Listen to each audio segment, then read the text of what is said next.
That's a day that no one will ever forget. Like every single one of those people had a life-changing moment, and every single one of those dogs got to go home to a bed for the first time that night. On Saturday, 134 rescue dogs arrived here in Toronto from Mexico on a chartered flight. Laura and Jenna Bai, sisters and co-founders of a Toronto-based not-for-profit called Save Our Scruff, experienced firsthand the joy of watching this plane come in. Save Our Scruff works with many international partners to bring in strays.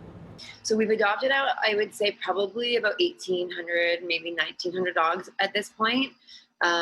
They have come from all over the world. So some of our partners that you would probably see very much on our website would be like our Mexico partners, our Costa Rica partners, our Dominican partners. We work in the Middle East. We work in Cayman Islands. We work in Bahamas.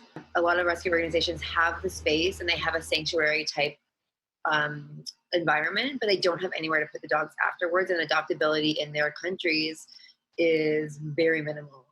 But this year, because of COVID-19, the process of bringing in these dogs has changed. We work with a shelter called the Doggo Project in Mexico, and we were able to raise some money and donate a large chunk of money to them at the beginning of COVID, with no availability to send dogs every now and then on flights like we would normally do with like flight volunteers. There was just dogs sitting at the shelter, which means if there's dogs sitting, then there's no room for new dogs to come in. There's just like literally dogs on the street piling up and piling up. We had to make some sort of move and ended up being able to help put another wing on the shelter, which I think holds about 80 dogs. But at the end of the day, because of COVID especially, there's even more dogs being left on the street because people can't afford to pay for them.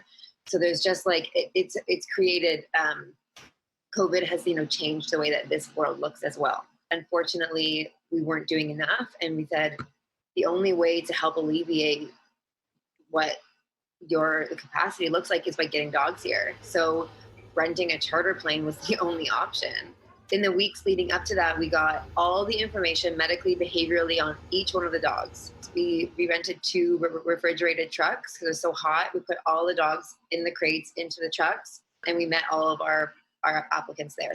The cost to charter in this flight was roughly $82,000, and Laura says she would do it again. For City News, I'm Stella Acquisto.